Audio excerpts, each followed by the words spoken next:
convirtieron los cristianos que nos antecedieron en la historia.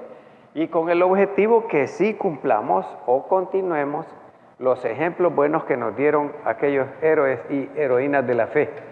Estamos a la altura del siglo IV en numerales romanos, letras que tienen valor de número, siglo IV después de Cristo.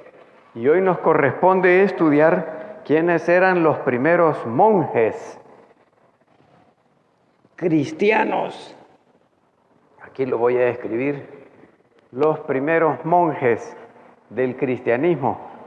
En la última lección estudiamos los orígenes del monacato, por qué surgieron estos monjes y después se hicieron unas mujeres monjas también. Entonces hoy vamos a estudiar a los primeros monjes del desierto. Ese es el tema que vamos a desarrollar hoy. Los primeros monjes del desierto. ¿Quiénes eran estos que nos antecedieron en la fe cristiana? En la lección anterior yo escribí monje con G y un hermano me hizo, yo ni cuenta me había dado, y él me hizo el señalamiento y le agradecí porque gracias a esas observaciones que me hacen yo voy mejorando. Ni cuenta me había dado que escribí monje con G como que si fuera apellido, pero es monje con J, los primeros monjes del desierto. ¿Por qué buscaban el desierto?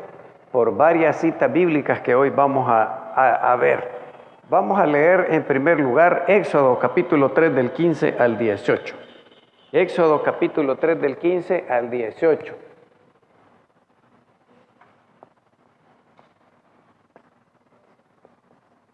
Solo para que veamos que el pueblo de Israel encontró en el desierto un lugar de encuentro con Dios, un lugar donde Dios se manifestó con ellos. Y por eso el desierto guarda como una especie de encanto para el pueblo de Israel, donde no hay nada, solo arena, no hay agua, no hay comida, animales muy poquitos. Y en esa soledad infinita donde uno no puede confiar en su teléfono celular, en su horno microondas, en su televisión de 80 pulgadas, en su garrafón de agua, solo Dios puede proveerle. Entonces el pueblo de Israel se encontró con Dios en el desierto, Moisés en el desierto, el profeta Elías, nuestro Señor Jesucristo. Ya vamos a leer unos versículos que testifican que también se iba al desierto. Entonces, ¿quiénes fueron estos primeros hombres que se fueron al desierto buscando tener un encuentro más cercano, más íntimo con Dios? Vamos a estar de pie para que hagamos la lectura bíblica, Éxodo capítulo 3, del 15 al 18.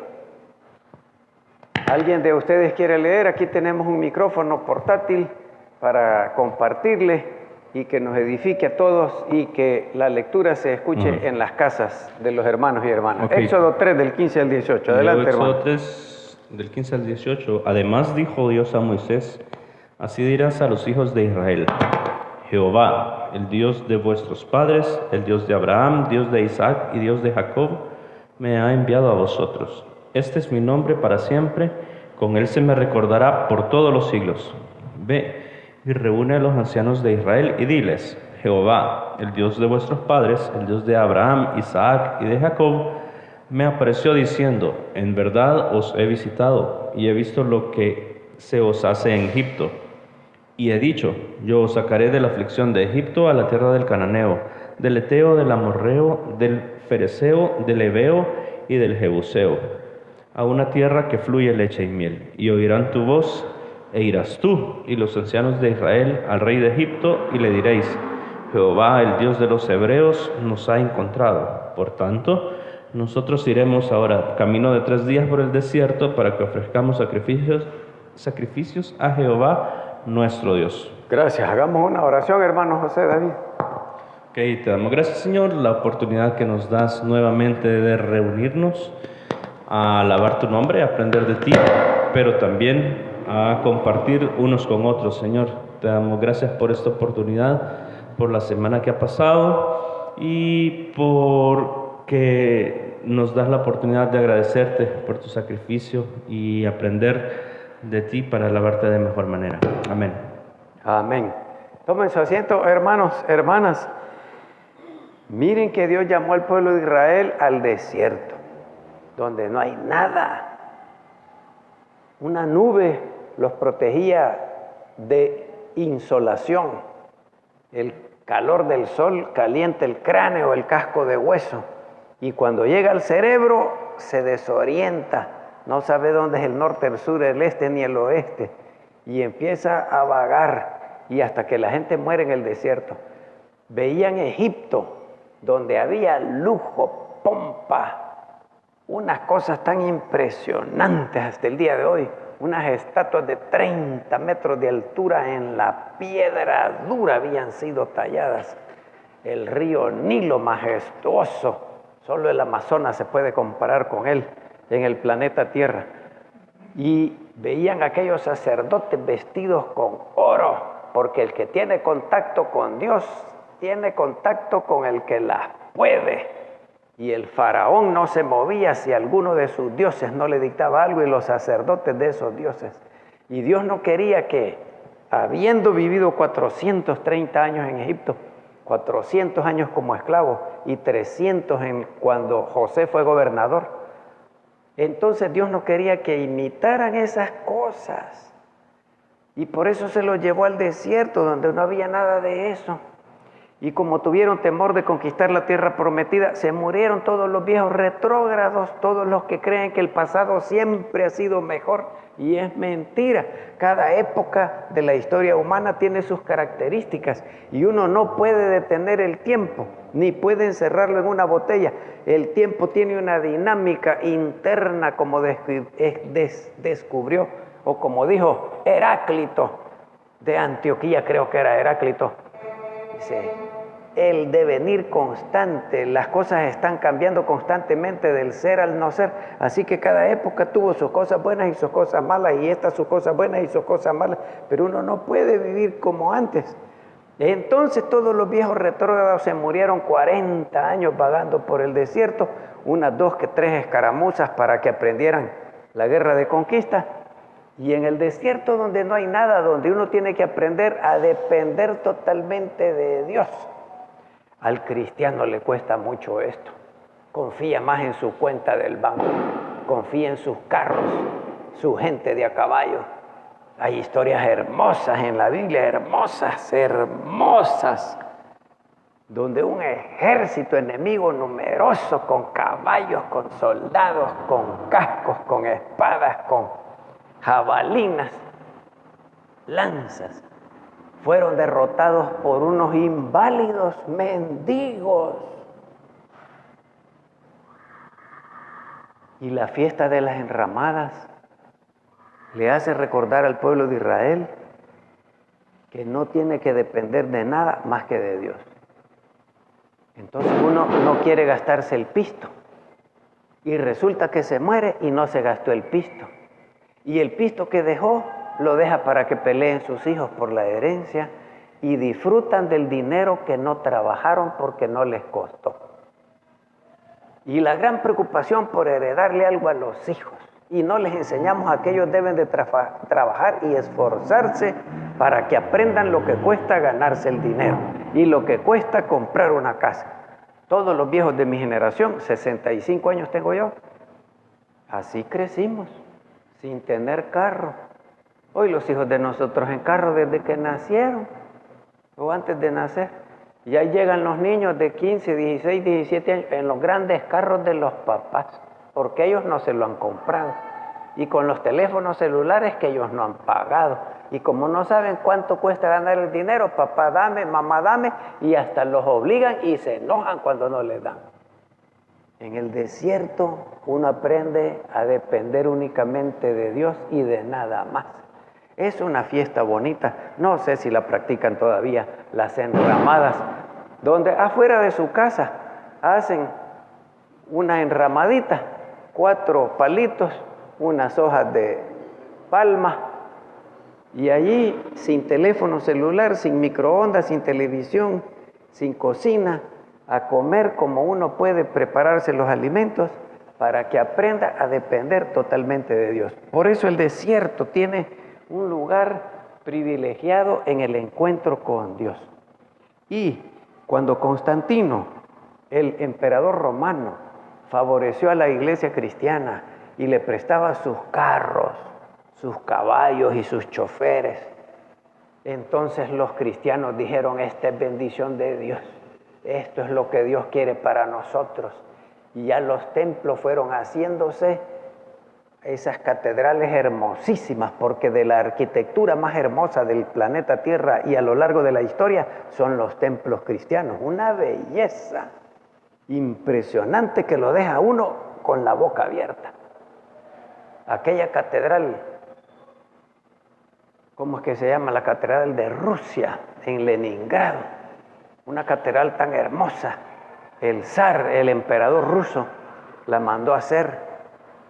Y el arquitecto dice una leyenda urbana, porque no es cierto, que el emperador quedó tan impresionado por la hermosura de esa arquitectura, de ese templo católico, que mandó a matar al arquitecto para que no hiciera otro igual. Pero no, vivió. Eso es una leyenda urbana. Ese arquitecto todavía está vivo. No sé si ahora en este tiempo, hace cuántos días no he leído sobre eso, pero es tan hermoso ese templo.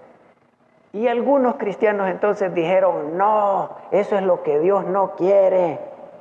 El Hijo del Hombre no tiene ni dónde reclinar la cabeza. Y como hoy los representantes de Dios viven con ese lujo y con esa pompa y esos templazos de mármol que valen 5 millones de dólares, uno que está ahí en Guatemala, o 10 millones de dólares, no recuerdo. Aquí cerquita, poquitas horas de atravesar la frontera y podemos estar en ese templo. El Papa Francisco, porque todos los papas adoptan un nombre conforme a la costumbre del Imperio Romano, que viene desde Constantino el Grande.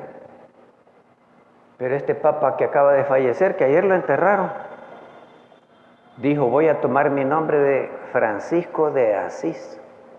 Porque hay unos que toman, por ejemplo, Benedicto XVI, ha habido 16 papas que han tenido el nombre de Benedicto, por algo bueno que hicieron ellos y que quieren imitar.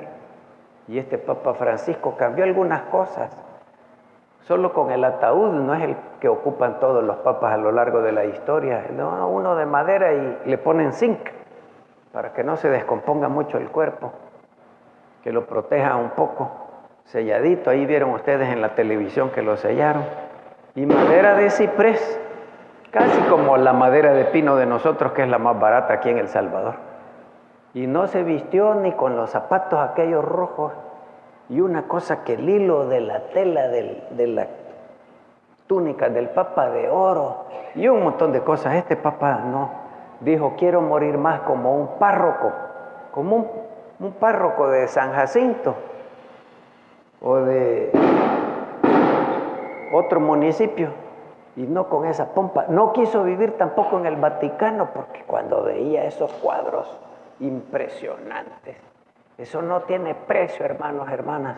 Ningún presidente de ningún país del mundo vive con tanto lujo como el Papa, porque el Vaticano es una cosa impresionante. Una vez fue Jacqueline Bouvier, sus papás eran franceses, la esposa del presidente Kennedy, al que asesinaron. Y cuando vio el Palacio de Versalles en Francia, porque de ahí eran sus papás, y cuando regresó a la Casa Blanca de Estados Unidos: no, hombre, este volado, esta casita no sirve, dijo. Y le aprobaron. Ella hizo un proyecto, no sé cuántos millones de dólares cambió las escaleras, puso cuadros, puso cortinas, decoró la Casa Blanca mejor. Porque el Palacio de Versalles, que tiene 1100 habitaciones, que mandó a hacer Napoleón Bonaparte, era mejor. Pues todos los presidentes que van al entierro del Papa ahora pueden ver el lujo, el oro y todas esas cosas. Entonces los cristianos dijeron: no, eso no es lo que Dios quiere de nosotros. Vámonos al desierto, dijeron, porque ahí no nos vamos a dejar vencer por esas tentaciones. El joven rico Le dijo el Señor Jesús allí en Mateo 19, 21, si quieres ser perfecto, anda, vende lo que tienes y dalo a los pobres y tendrás tesoro en el cielo. En Mateo 19, 21. Y ellos tomaron literalmente esa palabra de Cristo y se fueron al desierto, vendieron todas sus propiedades. Hay un libro muy bueno, no puedo recordar quién es el autor, tiene como título Tenés que vender tu Ferrari. Parecido a las palabras del Señor Jesús, tenés que vender tu Ferrari. Cuando uno está apegado a algo, oigan bien hermanos, oigan bien hermanas, cuando uno está apegado a algo, es esclavo de ese algo. Si ustedes no pueden pasar 30 minutos únicamente con el teléfono celular, sino que pasan más de 30 minutos, son esclavos del teléfono celular. Y del TikTok, y del WhatsApp, y del Facebook, y del Instagram. Y yo no sé cómo la gente saca tiempo que tiene inscripción en esta y en esta red social. Y todo el día se pasan mandando mensajitos a toda la gente, como si a toda la gente le interesa lo mismo que a ella le interesa. Son esclavos de eso. Esclavos de la televisión, unas series interminables por ver, que la gente paga Netflix, Amazon Prime, HBO Plus, Apple TV, y cuando les pregunto a los niños, ¿y por qué tenés tantas si ni siquiera con una te vas a morir y no vas a ver todas las 300,000 películas que hay? No, es que una es para series, otra para películas, otra para niños, Disney Channel y no sé qué más. Es pasar toda la vida como que uno fuera maceta o vegetal enfrente del televisor, como que uno fuera una planta, y viendo, se duerme y se despierta y sigue, se duerme y se despierta. Hay niños que me han confesado a mí que ven 8 horas de televisión. No puede ser. Y hay otros que les gusta el oro, anillos de oro, relojes de oro, cadenas de oro, camisas de oro. Al Michael Jackson le gustaban las cosas blancas, calcetines blancos, camisas blancas y los diamantes, un guante blanco, ¿se acuerdan ustedes? Y la última camisa que nunca estrenó porque se murió, no, tenía más de 3,000 diamantes bordados aquí pegaditos en la camisa y nunca la estrenó. Había mandado a comprar un ataúd de oro igual de Tutankamén, aquel joven egipcio, faraón, que murió a los 19 años. Dicen los científicos que por una caída del caballo y se fracturó el fémur y nunca se levantó de la cama. Y murió. Pues le hicieron el ataúd y Michael Jackson tenía ese ataúd de oro y no lo enterraron. Yo viendo la noticia, no lo enterraron en ese ataúd, a saber qué lo hizo la familia. Había comprado un trono de oro también, como el de los papas, como el de los emperadores romanos. El gran trono ahí. Son esclavos de eso. Hay un filipino, no puedo recordar el nombre, le gustaba todo de oro, todo de oro. Y hasta que lo mataron por robarle la camisa, ahí quedó muerto. Aquí en El Salvador hay un hombre que es millonario también y le gustaba andar de oro. Él me ha contado a mí personalmente, y que una vez iba caminando por aquí, por esta calle, aquí a la esquina del templo de nosotros, para el mercado central, lujosamente vestido con todo su oro, cadenas, reloj y anillos de oro. Y un bolo le dijo: vos no querés la vida, ¿verdad? Y dice que lo impresionaron tanto esas palabras que allí dejó de usar tanto oro. Pero puede ser que ustedes no tengan pegazón con el oro, el lujo, la pompa o los carros, que hay unos que son enfermos de los carros. Otros con las casas, puede ser el poder. Aquí el que manda soy yo. El que más grita traga más pinol. Aquí las únicas nueces que truenan son las mías. Como la iglesia de Corinto. Y lo que no hayan en el lago de la sociedad, porque ya no somos poderosos, ni tenemos dinero, ni tenemos casa, ni tenemos carro. Pero en la iglesia, aunque sea, aquí el que manda soy yo. Mi voz es la única que se oye aquí. Aquí las únicas nueces que truenan son las mías. Entonces ustedes son esclavos del poder, de la fama. Hay unos locos y locas que se van a tomar sopa de frijoles y le toman foto y la publican en el Facebook. Va la sopita de frijoles. ¿Y a quién le importa? De 700 millones de habitantes del planeta Tierra, que usted se va a tomar un plato de sopa de frijoles. Y no hay cada rato la foto, solo subiendo fotos. Y un reel, como una introducción de una película. Una enfermedad. No hay psicólogo que pueda curar eso. Entonces dijeron, no, vámonos al desierto, al encuentro con Dios. Y así nacieron los primeros monjes. Y después los acompañaron las mujeres, las monjas. Y un poco más tarde en el tiempo, se los digo de una vez, estos que se fueron al desierto también cayeron en la misma tentación que habían rechazado. Porque decían que ellos eran los únicos que estaban en contacto con Dios. Y eran los únicos que podían interpretar la palabra de Dios. Entonces esos concilios mentirosos, como el convocado el año 325 por Constantino, que se definiera la Trinidad y que la iglesia tuviera un solo pensamiento, porque si había un montón de iglesias no le favorecía para unir a su imperio. Y que todos esos concilios eran mentirosos porque los únicos que estaban en contacto con Dios eran ellos en el desierto. Y cayeron en la misma violencia del mundo dominado y orientado por el pecado. Y llegaron a meterse a donde estaban los concilios y por la fuerza y con violencia querían que ellos impusieran su interpretación de la Biblia a los demás. Igual que la reforma protestante de Martín Lutero, ese es de los cabezones, la reforma intelectual. Pero la reforma de la vida y del interior de la vida no se reformó. Entonces esa reforma es la intelectual. La propia es la de otros, como los menonitas, que compran un terreno. Yo he estado en Costa Rica, en Guatemala.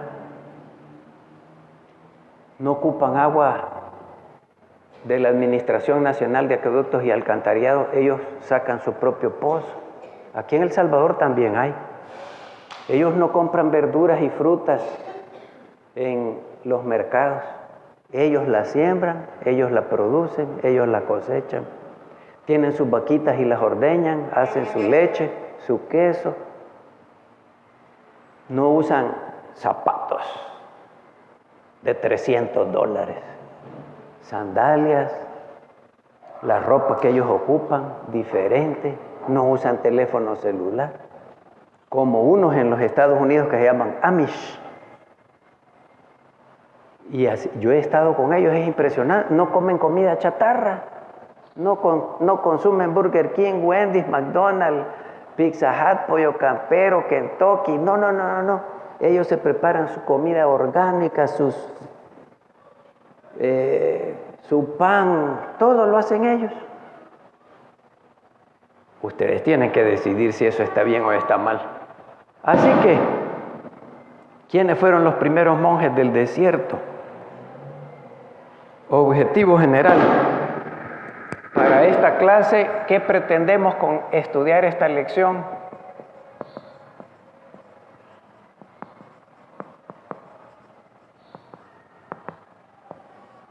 Porque es una clase, hermanos y hermanas. Ustedes pueden preguntar, comentar, oponerse con toda libertad. Yo nunca le he tenido miedo a eso, más bien lo agradezco. Conocer quiénes fueron los primeros monjes del desierto.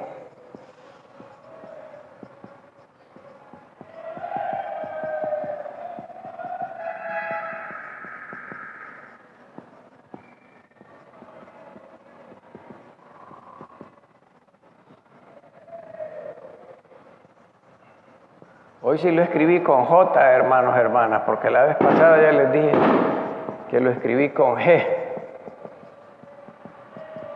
Conocer quiénes fueron los primeros monjes del desierto. Entender su contexto, que ya lo expliqué, lo vimos en la clase anterior. Entender su contexto, su situación de vida y motivaciones que tuvieron para hacerse monjes. ¿Cuáles eran sus motivaciones? No era tanto aislarse del mundo como uno puede creer en un primer momento. Sus motivaciones espirituales era para fortalecer su espíritu, porque está muy contaminado con esta vida. Pero como no es una visita al museo, sino que vamos a aplicar lecciones prácticas de vida. No teorías, sino prácticas de verdad. Lecciones prácticas de vida.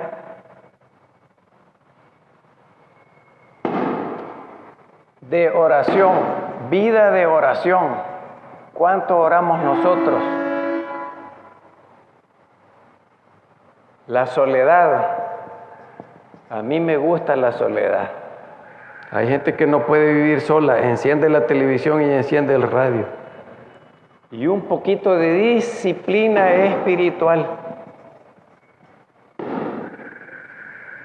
Disciplina espiritual de estos monjes. Espiritual a la vida cristiana de hoy. Tenemos que sacar lecciones para nuestra vida práctica, hermanos y hermanas. Y como les dije en unas lecciones anteriores, cuando uno memoriza, está ocupando la primera función del cerebro, la memoria. La memoria. ¿Cuál es la capital de Finlandia? Helsinki. Antes el bueno era el que utilizaba la memoria, pero hay otro que reflexiona. Eso está más elevado. Reflexionar. Hagan una reflexión de este versículo bíblico. La reflexión está más elevado que la memoria. Y la aplicación está más elevado que la reflexión. Ahora que ya reflexioné, ¿cómo lo aplico en mi vida? Por eso en mis exámenes, pruebas objetivas se llaman. Primero les pregunto a los niños algo de memoria, ahora reflexiona en esto y ahora aplícalo a tu propia vida. Si un examen no tiene estos 3 pasos, no sirve, dice el Ministerio de Educación, Ciencia y Tecnología y todos los entendidos en la materia pedagógica hoy en el mundo. Así que vamos a aplicar algo a nosotros.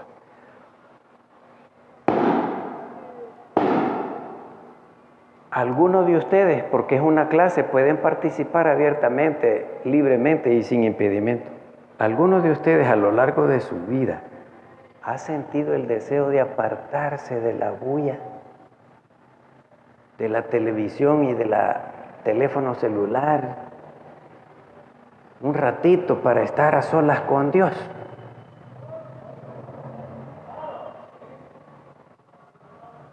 ¿Quién quiere compartir? Estoy identificando los presaberes, qué es lo que ustedes ya saben, y aquí lo ampliamos. Nos fortalecemos unos a otros con la participación de todos. Ustedes aprenden solitos leyendo, Jean Piaget, pero ustedes aprenden con la participación de los demás, Lev Vygotsky. Es una clase, hermanos, hermanas, no es un sermón, no es un estudio bíblico, es una clase. Participen. Hermano Carlos, espere que venga corriendo el micrófono. Por eso les digo yo que si se sentaran en estas 3 bancas, cabemos todos y así nos pasaríamos el micrófono. Sí, eso pasa también.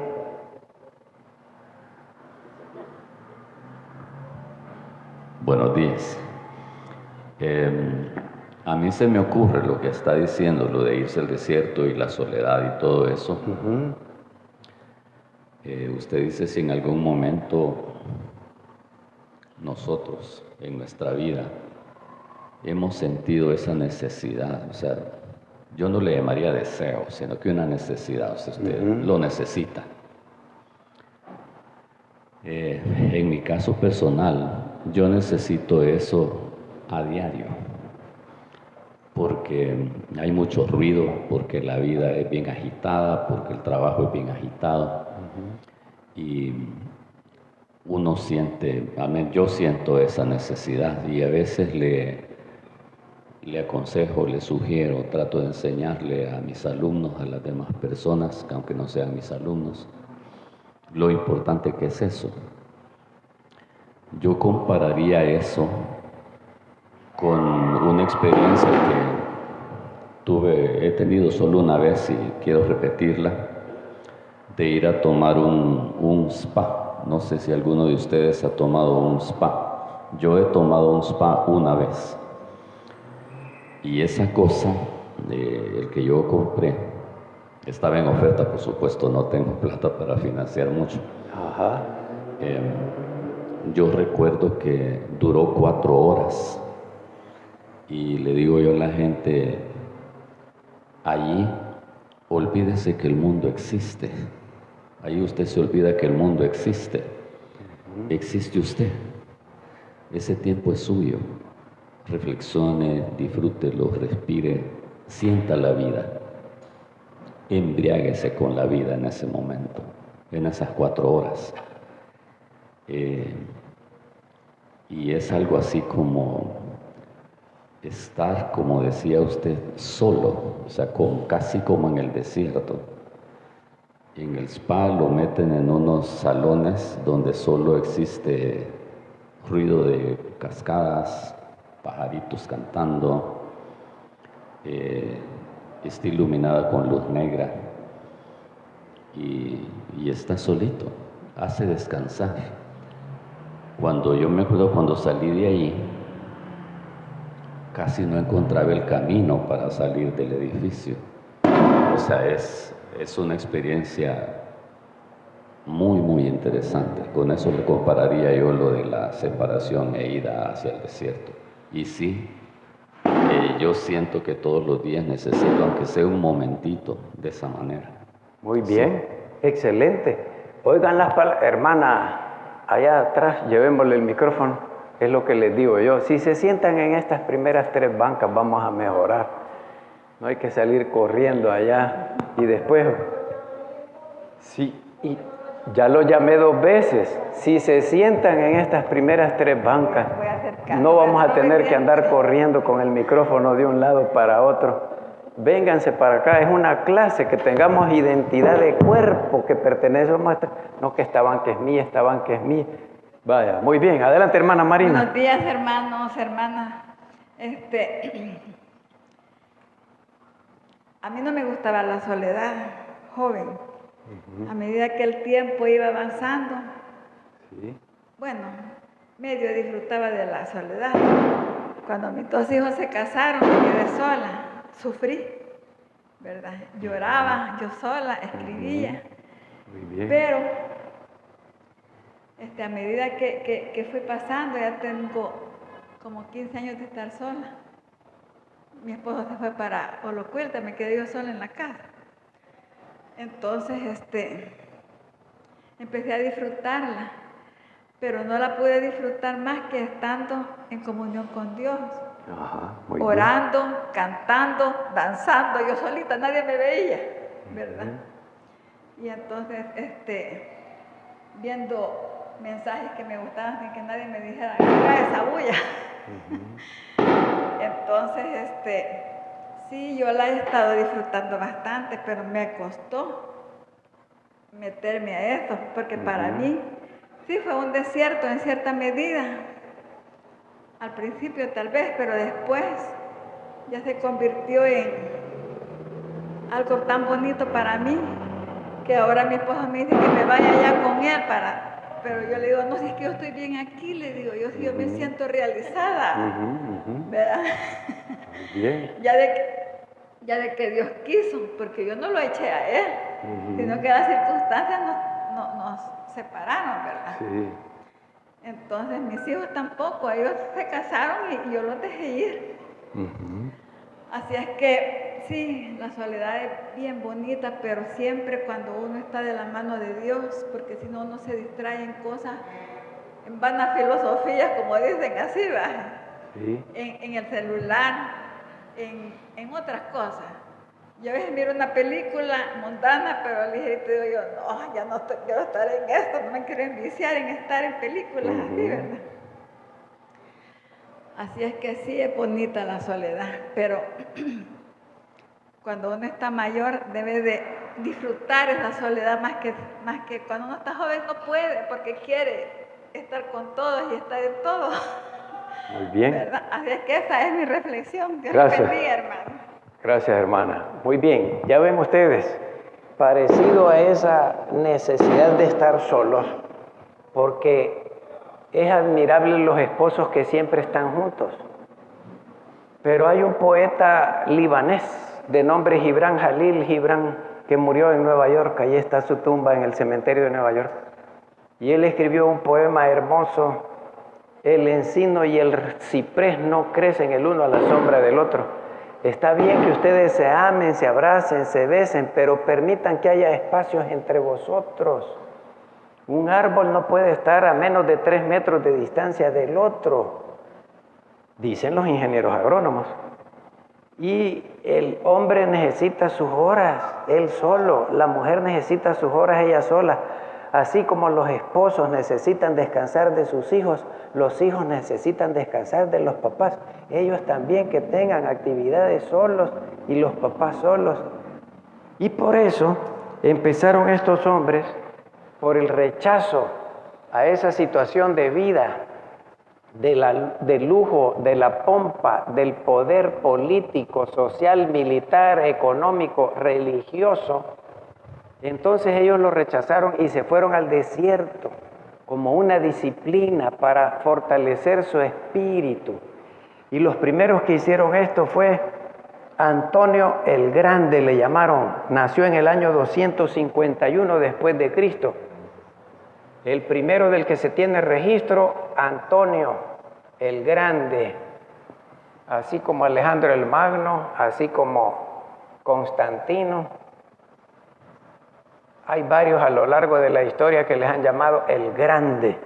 Nació en el año 251 y se murió en el 356 después de Cristo. Como les dije, estamos en el siglo IV de la historia humana, cómo fueron los cristianos de esos días. El segundo es un tal Pachomio, que también puede pronunciarse Pacomio, año 292 después de Cristo. Estos fueron los primeros que se fueron al desierto, año 292, y murió en el 348 después de Cristo. La gran diferencia de estos dos es que Antonio se fue solito y vivió más de 40 años él solito en el desierto. Solo aceptaba compartir con otros cómo era su vida, de dónde sacaba el agua, de dónde sacaba la comida. Y la gente empezó a seguirlo. Y este Pachomio lo que hizo fue que ya fundó comunidades de ermitas, comunidades de ermitaños o de cenovistas. Y este ya tenía con reglas cómo debían de vivir. Entonces se hicieron comunidades de personas que se fueron a vivir al desierto. Los principales desiertos eran Egipto, Siria y Palestina.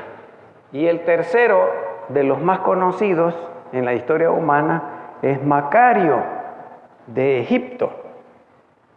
Macario significa feliz, dichoso, en griego. Cuando el Señor Jesús dijo, bienaventurado el que hace tal o cual cosa, dijo feliz, dichoso es el pacificador. Entonces Macario significa feliz. Este fue el tercero de los primeros grandes que se fueron al desierto.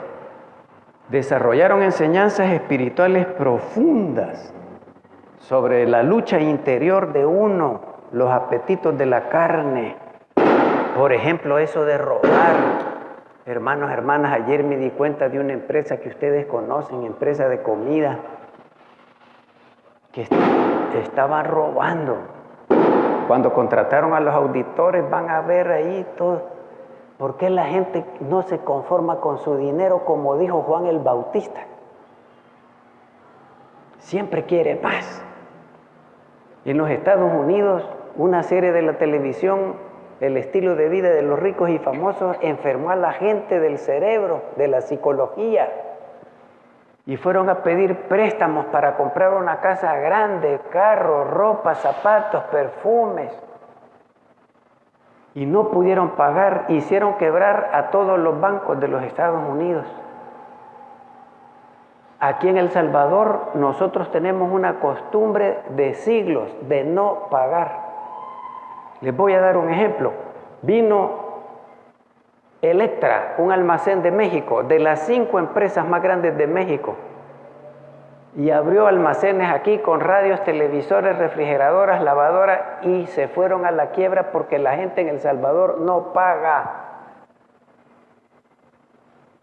Para aquellos de ustedes que son nuevos en la iglesia, hubo terremoto el 3 de mayo de 1965, fue de madrugada. Bastantes personas empezaron esa comunidad aquí, si conocen donde era antes el Diario de Hoy, no sé si todavía es el Diario de Hoy, ahí no sé qué calle es esa. La 12 calle, gracias. Ahí se hizo una comunidad marginal a orillas del río Sucio. Y la primera iglesia bautista de San Salvador, don Roger Velázquez Valle, era pastor en esos días. Consiguió $1 millón en Holanda, en Suecia, gracias, para construir casas a esa gente que había quedado en la ruina por el terremoto. Y allá en Ilopango se compró un terreno y se construyeron como 120 casas, si no me falla la memoria. Yo era de los jóvenes en esos días. Todos los sábados, el domingo en la tarde nos íbamos después de la celebración a trabajar allá con la carretilla, con los ladrillos, con la mezcla, la arena, el cemento, a trabajar como albañiles. Después nos veníamos a comer pupusas aquí cerquita del templo y nos veníamos a la celebración de la noche, que era a las 7 de la noche en esos días. Entonces, éramos como 40 jóvenes trabajando allá. Y las casas se las vendieron en colones, era 1 millón de colones, no era dólares, todavía no estaba dolarizada la economía. Y las casas creo que se las vendieron, no sé si en 20,000 colones o algo así. Tenían que pagar 20 colones diarios o 25 colones diarios, lo que pudieran, como $2 o $3 de hoy. ¿Y saben qué pasó? Lo que les estoy diciendo, la gente no paga. Y yo los oí decir, si ese pisto es de nosotros, ese pisto lo consiguieron para nosotros. ¿Cuál era la idea de la primera iglesia bautista de San Salvador? Pagando estos, se compraba otro lugar, se hacían otras colonias para otra gente que viviera en zonas marginales. Le llaman dinero revolvente. Y ahí se murió el proyecto de construirle casa a la gente de la zona marginal, porque no pagaron. Para no exagerar, quizás 5 de las 120 casas pagaron y se les dio su escritura de propiedad. Los demás se quedaron viviendo a la fuerza, a la fortaleza. ¿Y qué? Y como nosotros somos cristianos, vea, no nos metemos en pleito porque somos pacificadores y pacifistas. Y ahí los dejamos. Entonces esos habitantes originales de esas 120 casas, de los que no pagaron, arruinaron el proyecto. Y así quebró Electra. Y la gente no se conforma con lo que tiene, no es feliz con lo que tiene. Le canta José María Napoleón, trata de ser feliz con lo que tienes. Pero la gente no entiende que es una voz de Dios que le está hablando, aunque sea pagando el que está cantando y la canción sea del mundo. Entonces roba. Y hay un montón de presidentes, expresidentes que están presos por haber hurtado, porque no le hicieron violencia a nadie. Y de esta empresa de comida rápida que les estoy contando, a nadie le pusieron un cuchillo ni una pistola para robar, porque robar es con violencia, pero hurtar, llevarse el dinero a la bolsa que no es de él. Los gobiernos,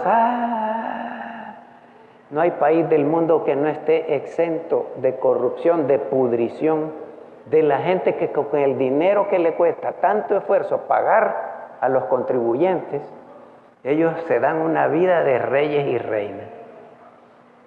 Lo peor de todo es que esa gente se muere, como el de Cosabi, o no sé cómo se llama, perdón, el del ese que se murió en el helicóptero. ¿Y el dinero de qué le sirvió? Fincepro, Incepro, hace años la misma historia. Yo no sé cómo hay gente que vuelve a cometer el mismo error.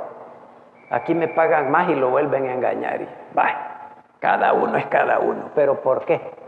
Porque hay una sed. Hay un hambre de tener más, de tener más. Ser el hombre más rico del mundo. Y por eso Carlos Marx dice que los cristianos evangélicos somos los papás del capitalismo. Porque Henry David Rockefeller fue el primer hombre que reunió en los Estados Unidos de Norteamérica $1,000 millones. Y toda la gente quiso imitarlo, haciendo de toda maldad. Y ahora hay un sinnúmero de familias y personas poderosas en el mundo que no les importa cómo la cosa es tener dinero. Y a este señor de esta fábrica, esta empresa de comida que les digo, ya lo van a meter preso. ¿Y de qué les sirvió el dinero? Entonces ellos dijeron, no, vamos a buscar pureza espiritual. Lo primero que buscaban era pureza del espíritu. Pureza espiritual. Estas son las motivaciones de estos hombres, los primeros monjes del desierto. El rechazo de un cristianismo superficial, mentiroso.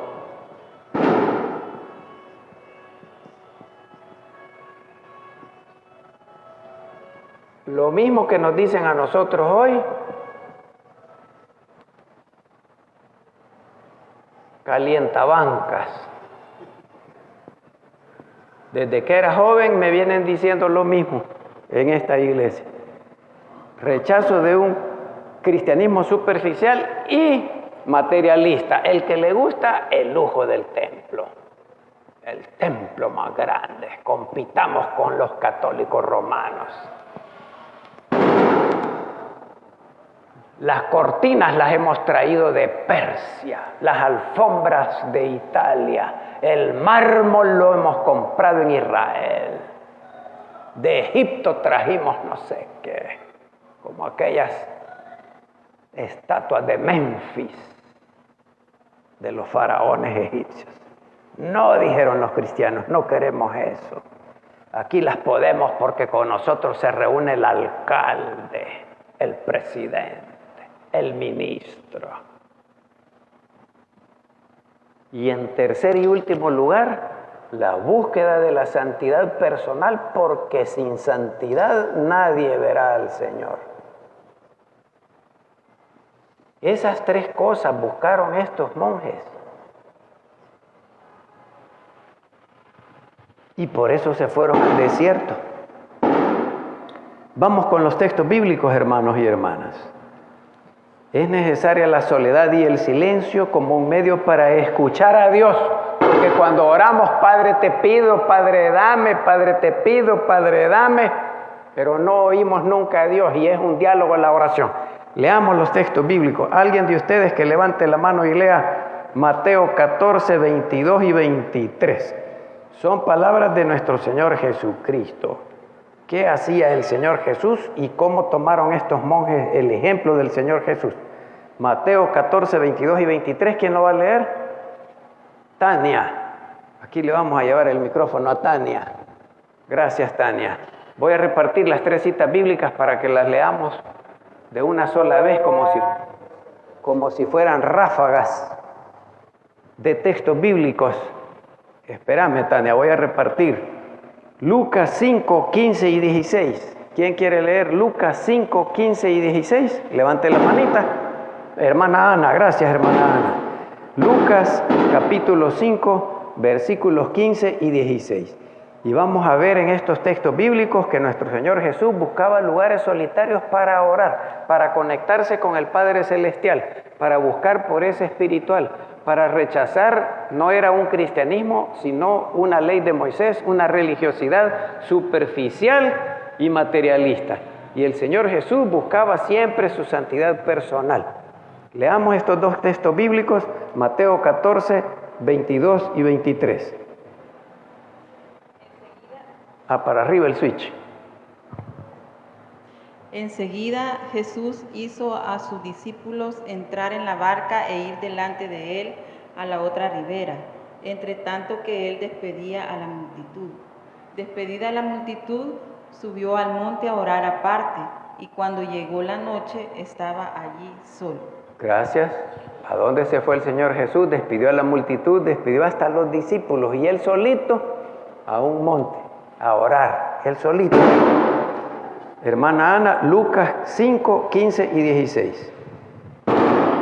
Pero su fama se extendía más y más, y se reunía mucha gente para oírle, para que le sanase de sus enfermedades, mas él se apartaba a lugares desiertos y oraba. ¿Se dan cuenta? El Señor Jesús con una gran multitud, pero él se apartaba.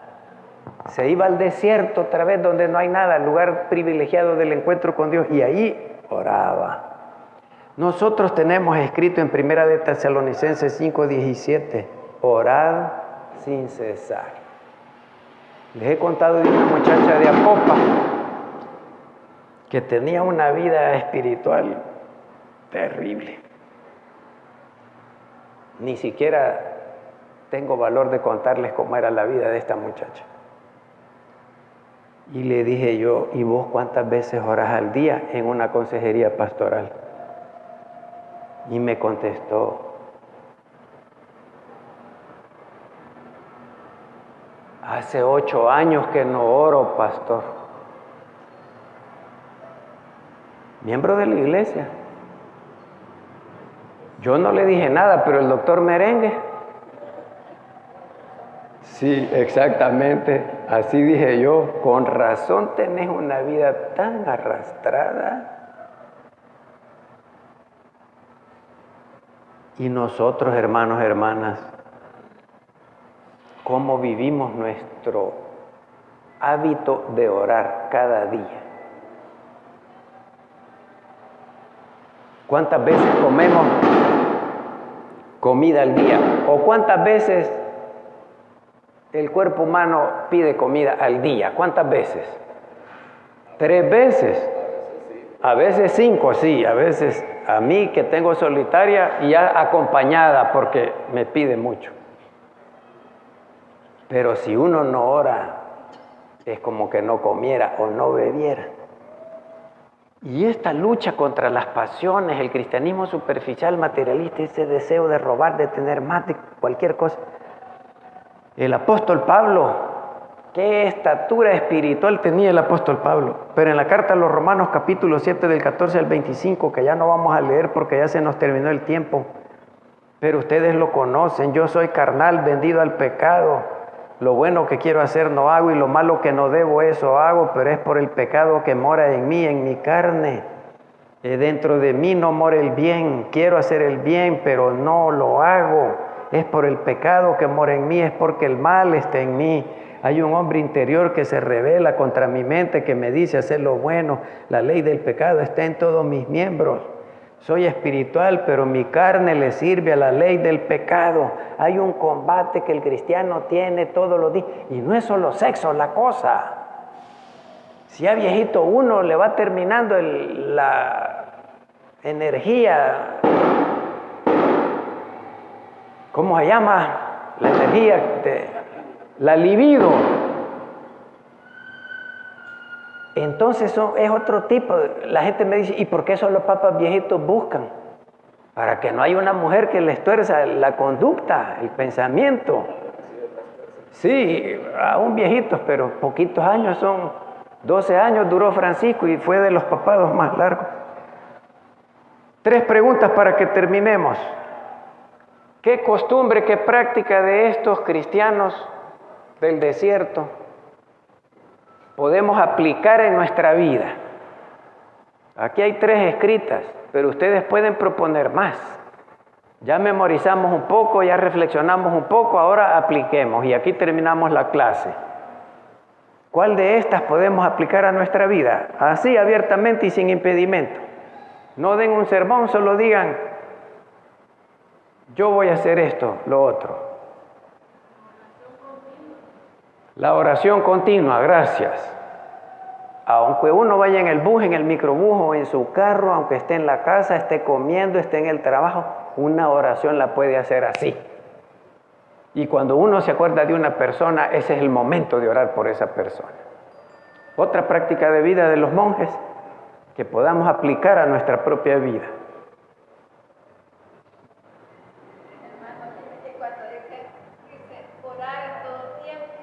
Orar en todo tiempo, sí, es lo que acabo de decir yo. Sí. Pero eso, vaya, digamos que yo cuando me arrodillo, digamos, Sí, muy bien. Ajá, hasta que le dura el dolor de la rodilla. todo el día Sí, pendiente de la oración, así es, sí. Muy bien, otra aplicación para su propia vida.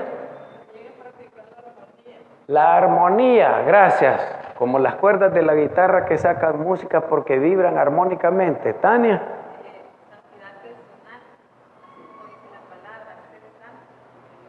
Muy bien, así es. Somos cartas leídas por el mundo, dice el texto bíblico.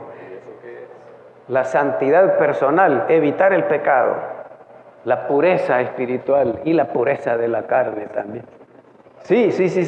Hay que ser un poquito más práctico. ¿Alguno de ustedes ha participado en un retiro espiritual? Levanten la mano los que han participado en un retiro espiritual. Nos va haciendo falta aquí en la primera iglesia bautista de San Salvador. Solo de comer se trata. Gloria a Dios. Pero también un retiro espiritual, pero retiro espiritual. Vamos a ver cuándo lo practicamos. Hagamos una oración y terminamos, hermanos, hermanas. ¿Quién de ustedes quiere orar? No sé dónde quedó el micrófono. Tania, hermana Ana, présteselo a la hermana Amanda que está cerquita. Hermana Amanda Araniva, despídanos en oración, por favor. A las 10:30 volvemos a nuestra celebración gozosa. Querido Dios, agradecemos en esta mañana por la oportunidad que tenemos de aprender mucho. Ahora te pedimos que tú nos ayudes a retener todo y que podamos practicar. Gracias te damos por estar en este momento y por lo que falta de la celebración. Bendice a cada persona o a cada hermano que está presente, también por los que han de venir. Bendice también los pastores, los que van a dirigir la música, los que van a dirigir los cantos, los que van a dirigir todo de esta mañana. Todo te lo pedimos en el nombre de Cristo Jesús. Amén.